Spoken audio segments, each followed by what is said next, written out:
ناظرین، یہ جنات اور شیاطین، خوف، بدگمانی اور شر کی علامات۔ شیاطین اور دیو کو قیامت تک موت نہیں، یہ ہر زمانے میں پیدا ہوتے رہتے ہیں، جبکہ جنات کے لیے موت مقرر ہے۔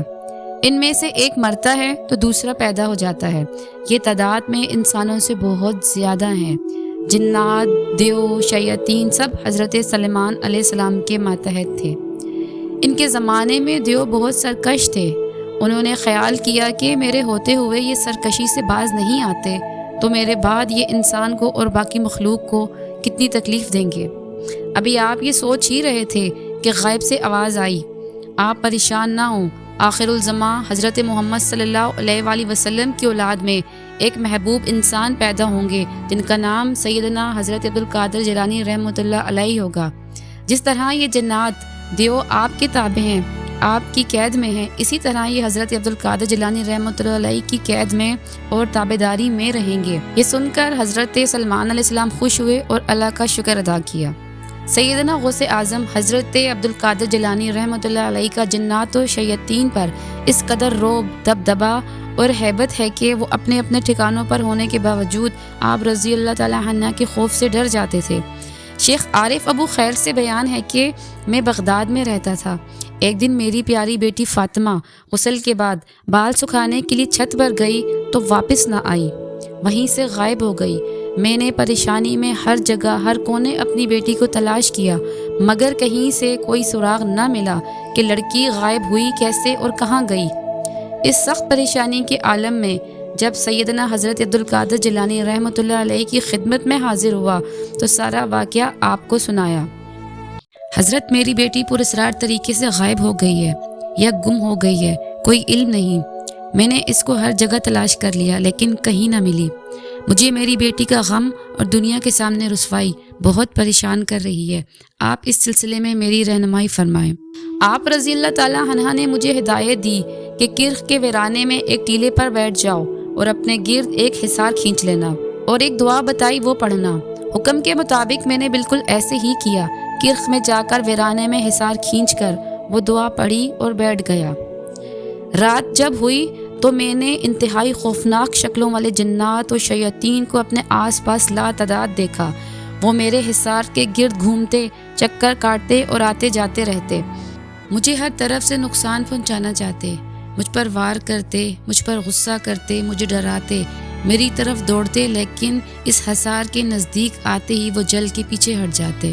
رونگتے کھڑے ہو جانے والا عالم تھا، لیکن مجھے یاد تھی ہدایت حضرت سیدنا عبدالقادر رحمۃ اللہ علیہ کی، وہاں تمہارے پاس طرح طرح کے جنات و شیاطین آئیں گے لیکن تم ان سے ڈرنا مت، اور پھر صبح تمہارے پاس ان جنات و شیاطین کا سردار آئے گا، وہ تم سے پوچھے تو تم اس کو اپنا وہاں جانے کا مقصد بتانا اور یہ بتانا کہ میں نے تمہیں اس کے پاس بھیجا ہے۔ جیسے تیسے کر کے ڈر و خوف کے ساتھ وہ رات گزری۔ سحری کے وقت جنوں کا ایک بڑا ہجوم میرے سامنے ظاہر ہوا۔ بے شمار طرح طرح کے جن و شیاطین ایک دائرے کے ہجوم کی شکل میں کسی کے گرد جمع تھے۔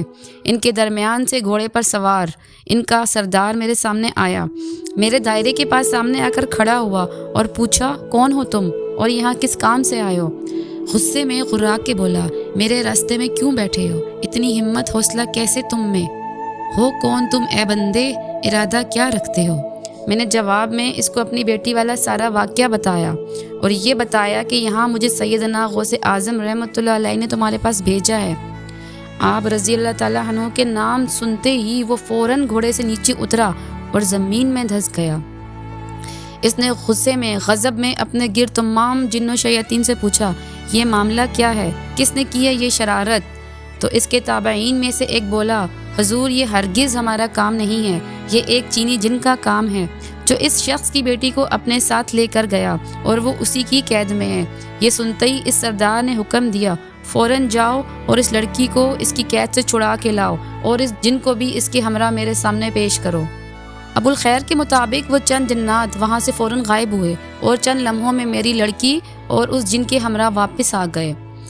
اس جنوں کے سردار نے بہت غضبناک ہوتے ہوئے اس جن سے پوچھا، تم اس لڑکی کو کیوں اپنے ساتھ لے کر گئے جبکہ تمہیں پتہ تھا یہ کتب وقت کے شہر میں تھی؟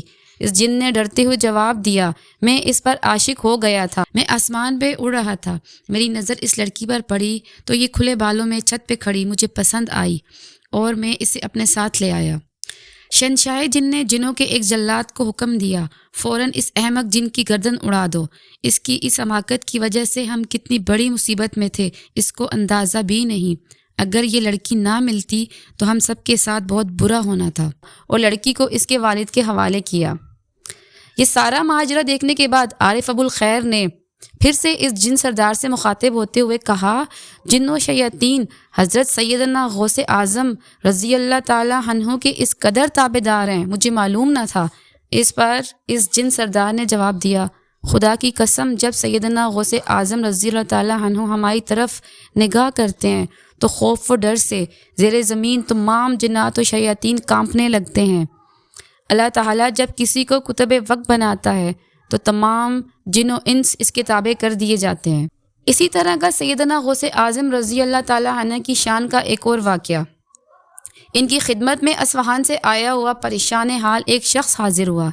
اس نے بتایا، حضور سخت پریشانی میں ہوں، ایک مدت سے میری زوجہ علیل ہے، اس کے سر کا درد نہیں جاتا، میں کہاں کہاں اس کو لے کر نہیں گیا، ہر معالج نے اب تو اس کے علاج سے جواب دے دیا، ہم دونوں ہی بہت زیادہ تھک گئے ہیں۔ آپ نے فرمایا، یہ بیماری ایک جن کا کام ہے، اسی کی وجہ سے یہ سر درد نہیں جاتا، اس جن کا نام خانس ہے اور وہ سراندیپ کا رہنے والا ہے، تم اپنے گھر واپس جاؤ، اپنی بیوی کے کان میں کہنا، اے خانس، حضرت عبد القادر جیلانی رحمۃ اللہ علیہ نے فرمایا ہے اب یہاں مت آنا ورنہ مار دیے جاؤ گے۔ اس شخص نے آپ رضی اللہ تعالیٰ عنہ کے بتائے ہوئے طریقے کے مطابق عمل کیا اور اس دن کے بعد سے اس کی زوجہ کو اس سر درد سے نجات ملی۔ اگر آپ کو ویڈیو پسند آئی ہے تو اس کو لائک، سبسکرائب اور شیئر ضرور کر دیں۔